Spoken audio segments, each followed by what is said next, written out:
내가 이것을 알라. 말세에 고통하는 때가 이르리니 사람들은 자기를 사랑하며 돈을 사랑하며 자긍하며 교만하며 회방하며 부모를 거역하며 감사치 아니하며 거룩하지 아니하며 무정하며 원통함을 풀지 아니하며 참소하며 절제하지 못하며 사나우며 선한 것을 좋아 아니하며 배반하여 팔며 조급하며 자고하며 쾌락을 사랑하기를 하나님 사랑하는 것보다 더하며 경건의 모양은 있으나 경건의 능력은 부인하는 자니 이 같은 자들에게서 내가 돌아서라. 저희 중에 남의 집에 가만히 들어가 어리석은 여자를 유인하는 자들이 있으니 그 여자는 죄를 중히 지고 여러 가지 욕심에 끌린 바 되어 항상 배우나 마침내 진리의 지식에 이를 수 없느니라. 얀네와 얀브레가 모세를 대적한 것 같이 저희도 진리를 대적하니 이 사람들은 그 마음이 부패한 자요 믿음에 관하여는 버리운 자들이라. 그러나 저희가 더 나가지 못할 것은 저도 사람의 된 것과 같이 저희 어리석음이 드러날 것임이니라. 나의 교훈과 행실과 의향과 믿음과 오래 참음과 사랑과 인내와 핍박과 고난과 또한 안디옥과 이고니온과 루스드라에서 당한 일과 어떠한 핍박받은 것을 내가 과연 보고 알았거니와 주께서 이 모든 것 가운데서 나를 건지셨느니라. 그러나 너는 배우고 확실한 일에 거하라. 내가 네게서 배운 것을 알며. 아멘. 우리 김남준 교수님, 클레어먼트 교수님이신데 이렇게 가끔 종종 이렇게 또 좋은 목사님도 소개해 주시고 그래서 같이 예배드리게 해서 반갑습니다. 우리 손성호 목사님, 또 김남준 목사님은 다 제 신학교 10년 후배입니다. 그런데 정말 존경스럽고 자랑스러운 우리 후배들이세요. 특히 여러분 그 초동교회는 우리 대한민국 부통령이신 함태영 목사님이셨습니다. 목사님이세요. 함태영 부통령이 초대 당회장을 하시고 1945년 우리나라가 광복이 될 때 시작된 교회입니다. 그 교회를 이제 목회하시는 우리 손성호 목사님, 얼마나 목회를 잘하고 또 정말 존경받는 젊은 목사님이세요. 오늘도 우리 귀한 말씀 주실 때 정말 이 시대에 우리가 여기서 하나님의 부르신 목적과 뜻이 있습니다. 정말 그 뜻을 하나님의 음성으로 듣는 귀한 시간 되시기를 바라겠습니다. 우리 나오실 때 아멘 할렐루야 맞이합시다. 할렐루야 반갑습니다.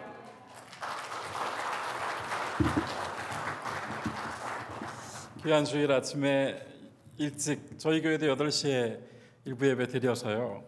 교회에서 목회하던 때랑 똑같이 8시 예배 드리고 또 교회에 있었을 때처럼 그렇게 그 중간 시간에 또 말씀을 다시 가다듬고 나의 말을 가다듬고 마음을 가다듬고 그러고 시간을 보내고 이렇게 또 뵙습니다. 너무 반갑습니다. 이곳에서 인생을 개척했을 뿐만 아니라 우리나라, 우리 민족, 우리 역사를 개척해 나가고 계시는 여러분들의 귀한 삶과 신앙이 여기 이곳에 가득 채워져 있는 것을 느끼면서 또 오늘의 우리의 고민들과 우리의 기도 제목들이 이 제단에 놓여질 때 우리가 오히려 이것을 문제로 여기는 것보다도 주님께서 그분의 문제로 가져가 주시기를 바라는 소망의 자리, 기도의 자리, 예배의 자리에 함께하게 되어서 진심으로 기쁩니다. 저는 초동교회 6번째 담임 목사로 2012년에 부임해서 올해 7년째가 되었고요. 초동교회는 앞서 우리 담임 목사님께서 소개해 주셨지만 1945년에 우리 민족의 해방과 함께 세워진 교회입니다. 서울에 일본 사람들이 모였던 장로교회가 3군데 있었는데 그 3군데 중에 하나가 남산 밑에 지금은 초동이고 그 당시에는 약초가 많이 난다고 해서 약초동이었습니다. 이 약초정 일본인 장로교회를 적산받아서 초동교회가 시작되었고요.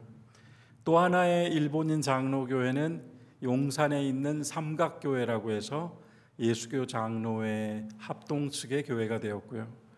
또 하나는 일본 장로 형제회의 교회로서 성북동에 위치한 덕수교회 통합 측의 교회입니다. 이렇게 3개의 장로교회가 일본인들의 교회를 받아서 45년도에 출발하게 되고요. 또 그해에 경동교회, 그리고 잘 아시는 영락교회도 같은 선상에서 45년 해방 형제들로 함께 세워졌습니다. 그런 역사, 서울의 중심부에 위치한 이 교회들이 주로 한 글자 교회들이 많아요. 묘동, 제동, 개동, 초동 뭐 이런 식으로요. 이런 특별한 교회에 부름받아서 선대 정말 한국 우리 교회로서뿐만 아니라 한국 교회의 그 상징이 될 만한 그런 목사님들 서셨던 발판, 발자국이 아주 선명하게 새겨져 있는 초동교회 강단 발판에 그냥 이 발 하나 올려놓고 아주 풋내기 같은 목회를 하고 있습니다. 그래도 초동교회가 좀 멋있는 교회인 것이 굉장히 교회가 젊은 교회였고 또 패기가 넘치는 교회였고요. 50년 한국전쟁 때 교회를 이끄셨던 정대희 목사님은 당시에는 아주 유명했던 6개의 언어를 다 해내시던 인물이셨어요. 그래서 한신 총장뿐만 아니라 건국대학교 총장까지 하시고 초대 한국 유네스코 사무총장까지 하셨죠. 그런 맥락에서 젊은이들이 굉장히 많은 교회였습니다. 그런데 초동교회는 서울에 있는 도심지 교회들이 고딕 양식의 아주 멋있는 건축물을 세워서 교회의 부흥을 나타내 보였는데 초동교회를 맡으셨던 조양록 목사님은 중구 초동에 위치했던 교회가 부흥해서 교회당이 더 이상 수용이 되지 않자 종로 3가로 가자고 그렇게 제안을 하셔서요. 당시에는 서울에서 종로 3가는 종3이라고 부르고 그 종3은 율락가였습니다. 많은 교회들이 교회의 부흥이나 발전을 위해서 교회당의 모습을 만들어가고 있던 시절이었는데요. 1972년에 초동교회는 중구 초동, 지금 영락교회 바로 아래쪽인데 중구 초동에서 지금은 종3, 종로 3가 서울의 한가운데 서울 지도를 보시면 한복판 종로 3가에 초동교회가 세워져 있습니다. 교인들은 굉장히 반대를 했죠. 어떻게 창녀촌으로 교회를 세우러 들어가십니까?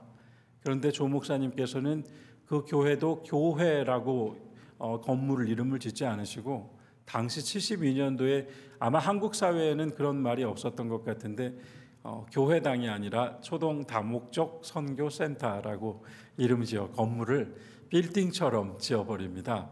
지금도 초동교회 옆으로 지나가는 행인들은 교회 간판 보고서야 이거 교회네 하고 지나갑니다. 교회당인지 모를 만큼 밖에서 보면 그냥 건물인데요. 안에 들어오면 독일 교회를 능가하는 귀한 아주 리터지컬한 예배당이 있습니다. 저는 자랑스러운 초동교회 목회를 부족한 가운데 감당하고 하나님께서 허락해 주셔서 안식년이지만 3개월 받아서 그중에 한 달 이렇게 동기이자 제가 존경하는 김남중 교수께서 계신 클레아몬트에 잠시 오게 되었습니다. 방문자로 참여하게 되었습니다.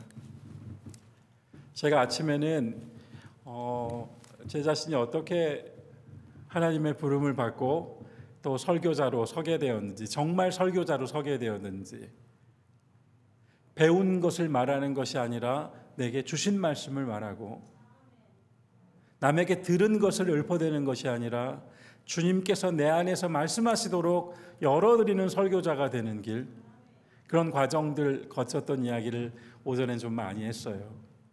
그런데 이 11시 2부 예배에서는 좀 앞 이야기를 생략하고 안식년을 맞고 이렇게 쉼을 갖는 가운데 제게 하나님께서 주신 은혜를 잠시 나누고 싶습니다. 2018년 올해 7월 첫 주간 안식년, 우리 교회에서는 안식월이라고 부르셨는데요. 안식월을 받아서 저는 경기도 가평에 지구촌 교회가 운영하는 필그림 하우스라는 곳으로 피정을 들어갔습니다. 그것은 제가 스스로 선택한 자발적 고독이었습니다. 그리고 그곳에서 제가 며칠 동안 지내기로 선택한 방법은 침묵이었습니다. 길고 긴 침묵과 누구와도 대화하지 않는 그 시간 위에서 저는 문득 수도 없이 말하는 방법과 기술만을 배워왔지 말하지 않는 법을 배운 적이 없었다는 사실을 깨달았습니다. 우리는 어떻게 하면 말을 잘하고 효과적으로 언어를 구사하며 어떻게 하면 좋은 스피치를 할 것인가 이런 훈련은 받았지만 정말 그 세미에서 들리지도 않는 하나님의 음성을 듣기 위하여 내 안의 소리를 듣기 위하여 내 영혼의 울부짖는 소리를 듣기 위하여 말을 멈추는 침묵하는 법을 배워본 적이 별로 없습니다. 저희 교회는 매 주일 예배 때 예배의 서두에서 잠시 온 회중이 일어나서 침묵으로 기도를 합니다. 그 기도는 하나님 앞에 나아온 자의 죄의 고백이 있을 때 그 죄의 고백에 임하시는 주님의 용서와 자비의 은총을 기다리는 마음의 리터지입니다. 그런데요, 그 잠깐 동안의 침묵, 저는 보통 그 침묵을 25초 정도 유지하는데 25초의 침묵도 견디기가 어렵습니다. 여기저기서 기침소리가 들립니다. 저와 함께 동역하고 계시는 저희 교회 부목사님께서 제가 이번에 안식년을 떠나면서 지난 7년 동안 초동교회에서 약 4,000번의 설교를 하셨습니다. 이렇게 세워 말해 주었습니다. 정말 말 많이 하고 살았구나 생각했습니다. 수도 없이 말을 하며 너무나 많은 말의 홍수 가운데 우리들이 살고 있구나. 설교자는 설교를 말로 하고 있고 또한 세상은 수도 없는 말들이 범람하는 가운데 물이 범람하면 맑은 물이 넘쳐흐르는 것이 아니라 진흙탕 물이 넘쳐흐르듯 그 많은 말들 속엔 우리 영혼의 가람을 채워줄 만한 한 단어가 없고 도리어 진흙탕같이 황토빛 가득한 정보들만이 넘치고 있어요. 침묵의 피정을 하는 가운데 저는 비로소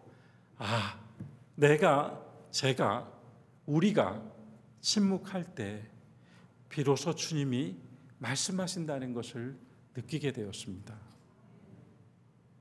내가 잠시 내 말을 멈추었을 때 그때 내 속에서 그 세미하게 찾아주시는 주님의 말씀, 그때 우연히 펴보았던 성경책에서 제 가슴팍으로 꽂아 들어오는 생명의 말씀, 우리가 결국 모든 것의 시작부터 끝까지 이 성경 하나로 살고 있는 사람들인데 이 성경의 말씀으로부터 얼마나 힘을 얻으며 살아왔던가 생각해 보았습니다. 에덴 동산의 아담과 하와가 어찌할 바를 몰라 헤매고 다닐 때 하나님께서 아담아 너 어디 있느냐? 무화과 나뭇잎으로 자신을 가린 두 사람 나무 뒤에 숨어서 그렇게 말하지 않습니까? 내가 벗고 있는 것이 부끄러워 나무 뒤에 숨었나이다. 그랬더니 하나님께서 뭐라고 그러셨어요? 네가 벗고 있다는 것을 누가 말해 주었느냐?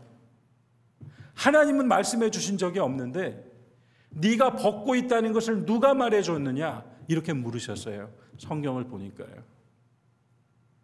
누구 말을 듣고 살았던가? 무슨 말에 가슴이 요동쳤던가? 어떤 말로 우리가 힘을 내고 용기를 내고 기운을 내며 살았던가? 네가 알몸이라는 걸 누가 말해줬느냐? 사탄이 말해줬지. 하나님은 그런 말을 해주신 적이 없는데 그래서 아담에게 그리 물으셨습니다. 누구 말 듣고 지금 그 나무 뒤에 숨어있니? 나와라. 우리가 말을 멈출 때 주님이 말씀하신다.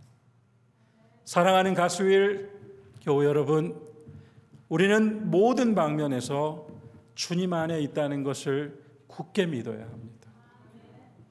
우리가 주님 안에 있다는 것을 굳게 믿지 않으면 주님이 우리 안에서 역사하실 수가 없습니다. 저는 새삼 아무 말도 하지 않지만 그 살아있는 약동하는 생명으로 춤을 추고 있는 그 숲 속에서 그들도 말하지 않고 저도 말하지 않았지만 그들은 초록빛으로 갈색빛으로 파란빛으로 각각 자기 생명으로 표현하고 있듯이 그 가운데서 우리 모두가 다 주님의 품 안에 있다는 것을 깨닫습니다. 아무리 사소한 일을 할지라도 주님 품 안에서 이루어지고 있다는 것을 힘써서 믿어야 합니다. 여러분, 그건 힘써야 할 일입니다. 왜냐하면 우리 자꾸 잊어버리거든요. 이런 일은 예수 안에서 있는 일이 아닐 거야. 저런 사람은 예수 안에 있는 사람이 아닐 거야. 어떻게 저런 사건이 예수 안에서 일어날 수 있단 말이야? 하는 것들 많습니다. 그러나 주님은 이렇게 말씀하셨습니다. 요한복음 15장 4절 이하에서 내 안에 거하라 나도 너희 안에 거하리라. 나는 포도나무여 너희는 가지니 그가 내 안에 내가 그 안에 거하면 사람이 열매를 많이 맺나니 너희가 나를 떠나서는 아무것도 할 수 없느니라.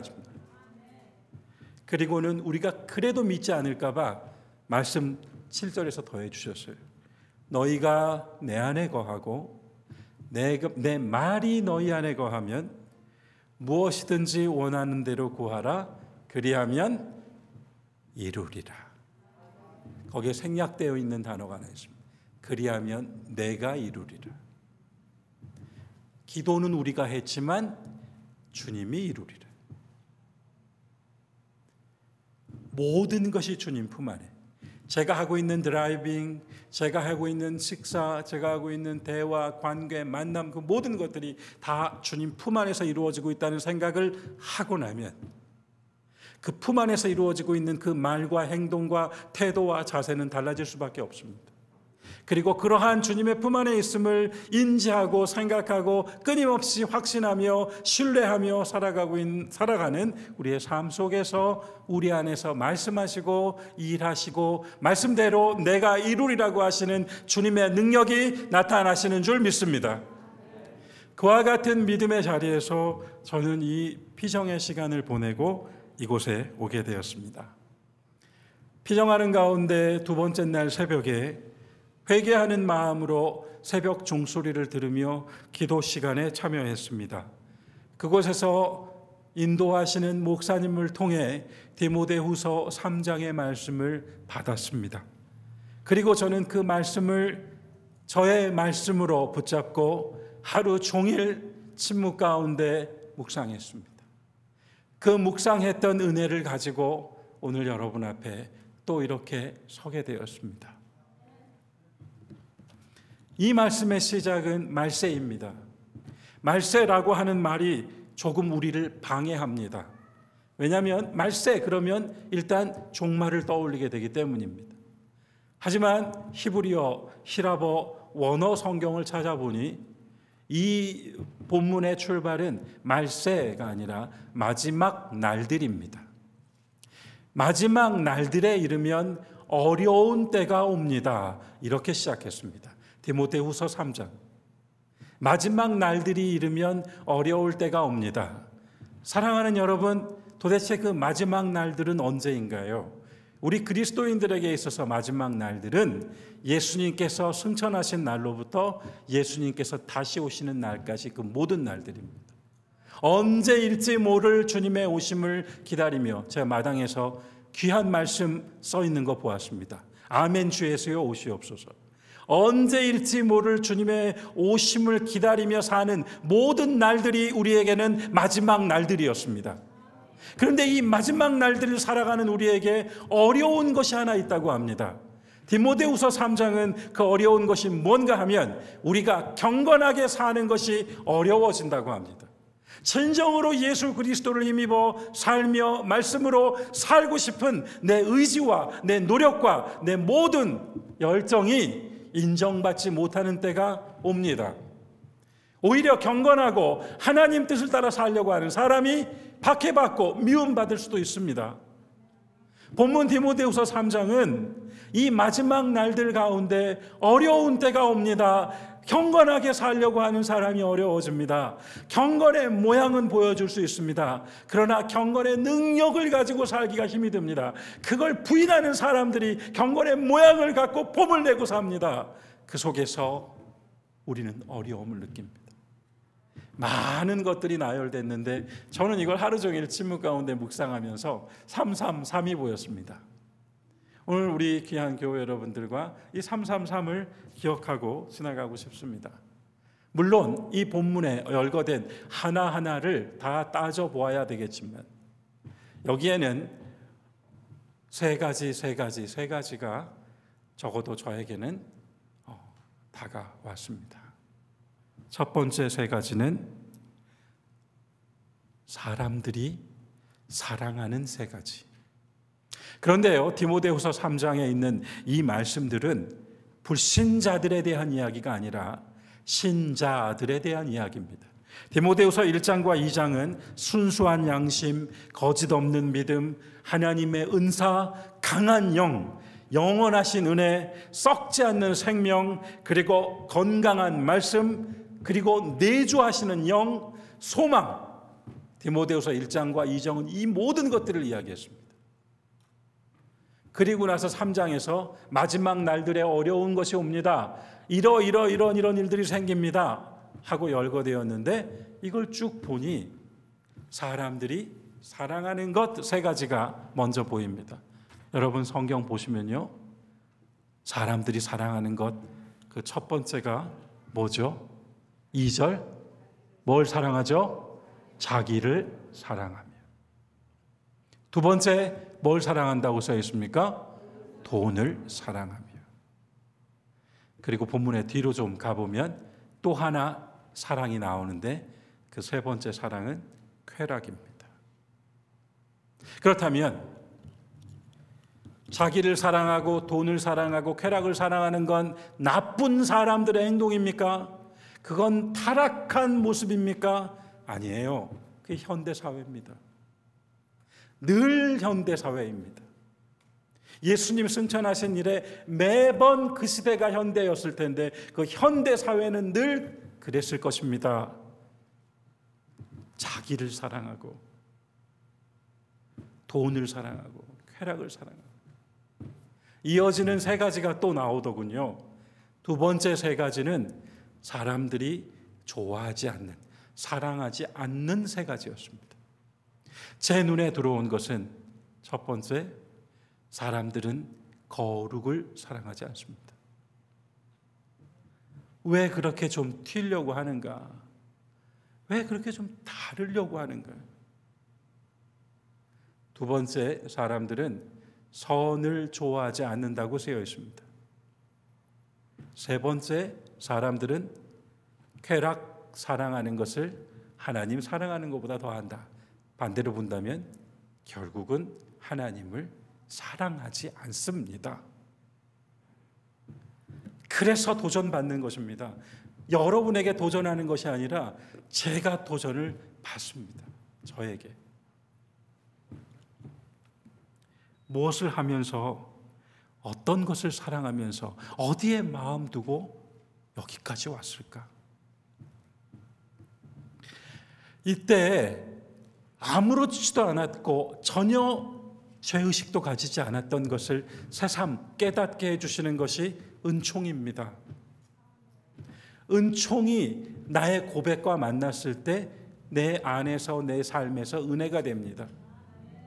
하나님께로부터 아무 대가 없이 받아든 이 은혜는 그렇게 대가 없이 받았기 때문에 다른 사람들에게도 아무 대가 없이 흘려보낼 수가 있습니다.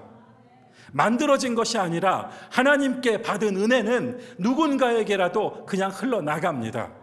그래서 수가성 여인이 물동이 내던지고 마을로 뛰어들어갔죠. 마을 사람들 피해서 12시에 물 들어왔던 여자가 물동이 내던지고 마을 사람들한테 뛰어가서 내가 그리스도를 보았습니다. 와 보십시오 라고 말하지 않습니까? 그녀는 흘려보냈습니다. 어떤 것을요? 내가 주는 물을 마시는 사람은 그 속에서 영생하도록 솟구치는 샘물이 될 것이라고 하신 말씀이요. 예수 그리스도의 말씀 한마디를 들었을 뿐인데 그것이 그 여자의 속에서 샘물이 되어서 솟구쳐 올랐단 말입니다. 어떻게 해요? 영생하도록.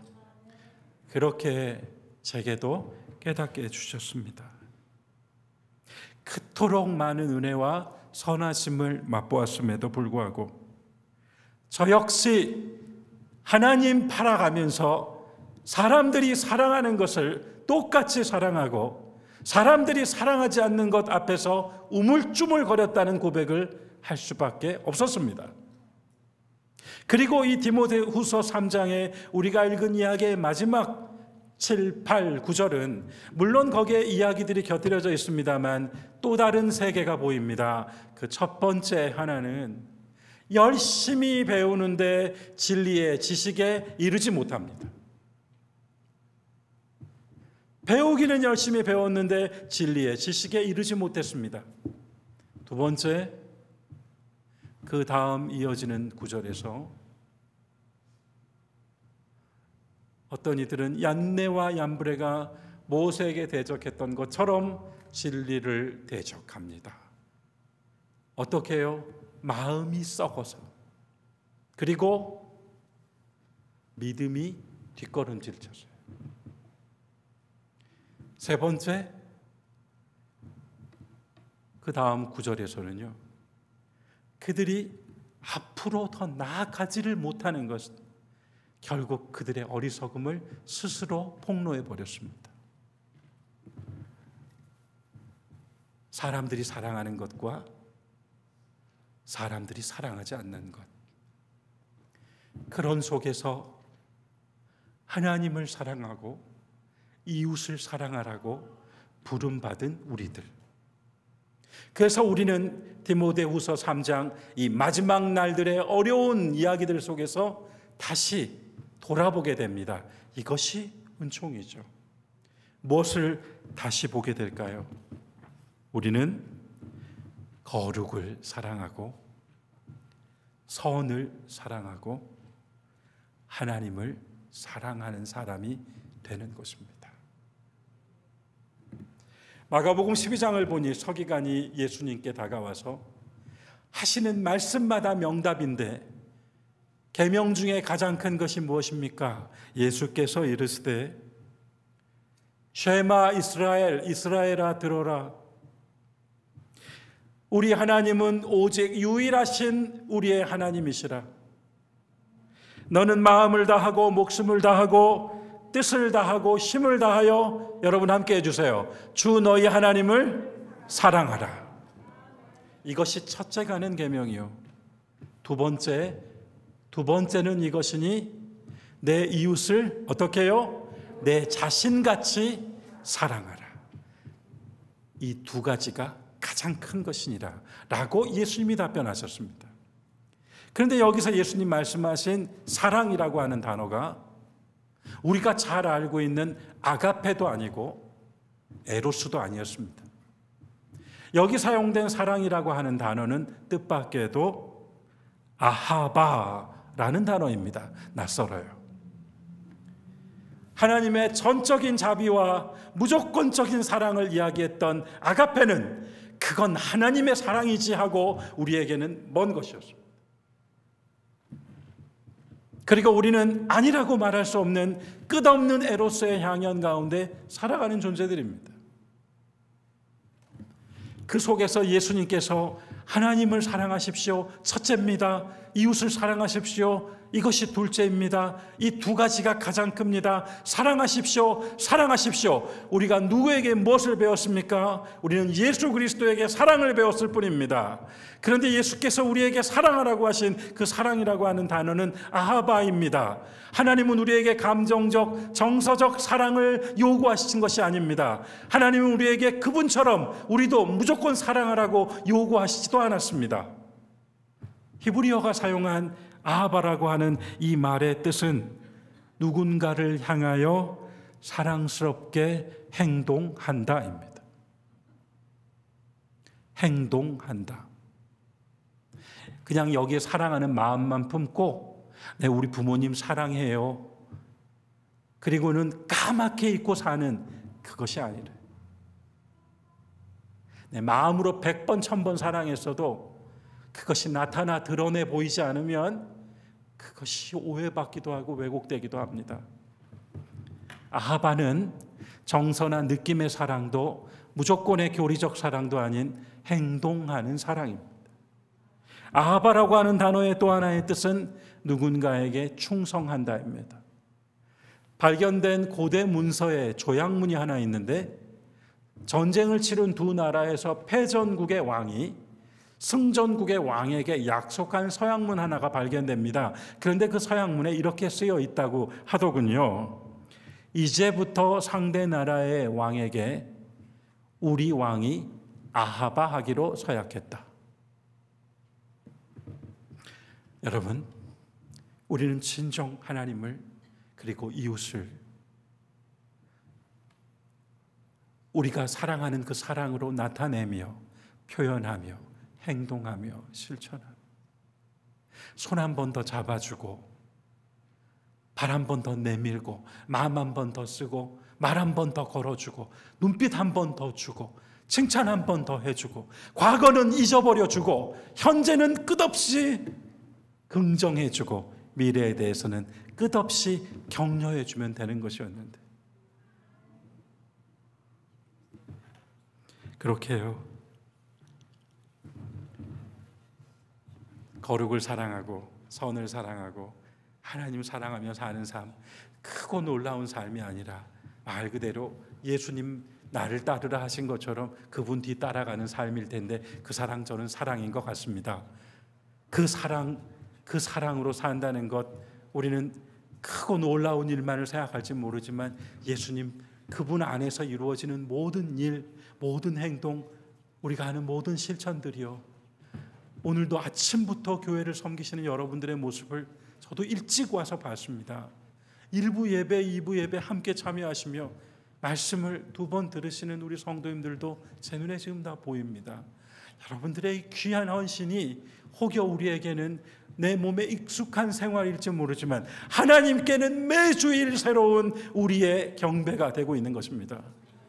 우리는 이 땅에서 세상살이를 하고 있는 것이 아니라 천국을 향한 천국살이를 하고 있다는 것을 잊지 마시기 바랍니다. 그 속에서 날마다 그리스도 안에 살아가고 있음을 기뻐하는 사람들, 내가 밖으로 보여주는 즐거움이 꾸며진 것이면 그 즐거움은 잠시 미소를 보이다가 이내 무표정한 얼굴로 그 사람이 보이지 않을 땐 돌아섭니다. 하지만 내 안에 기쁨이 있으면 이 기쁨은 밖으로 셀 수 없이 즐거움이 흘러나와서 누가 멈추려고 해도 멈출 수 없는 기쁨이 됩니다. 하나님께 값없이 받은 은혜를 여러분 우리는 어떻게 값없이 흘려보내고 있는가요? 진정 우리는 우리에게 맡겨주신 이 모든 은총을, 이 모든 은혜를 흘려보내는 신앙과 교회와 교단과 기독교가 되어 있습니까? 그러나 우리는 여기서 다시 도전받는 것이 아니라 333 하지만 아하바의 사랑을 알게 된 우리들 모두가 이제는 한 번 더 행동하겠습니다. 한 번 더 그리스도 안에 있음을 기억하고 한 번 더 손 잡아 주겠습니다. 이스라엘 사람들이 가장 존경하고 그들의 나침판처럼 여기는 힐렐이라고 하는 랍비가 있습니다. 이 랍비가 6세기 사람인데요. 이 사람이 쓴 식구, 어록이라고도 하고요. 식구의 마지막 한 줄입니다. 나는 누구인가? 지금이 아니면 언제란 말인가? 오늘 설교의 제목입니다. 고대 사람들은 삶을 사는 방법과 태도가 우리랑 좀 달랐던 것 같습니다. 우리는 우리에게 주어진 비전, 우리에게 목표, 우리가 이루고자 성취하고자 하는 어떤 계획의 끝을 향하여 열심히 노력합니다. 그런데 고대인들은요, 그들이 이루어야 될 일을 이루기 위해서 한 것이 아니라 하나님께서 그들에게 맡겨주신 일이 무엇인지를 찾아내고 하나님이 나에게 맡겨주신 그 하나를 반드시 이루어야 돼 하고 살았다고 합니다. 나는 누구인가?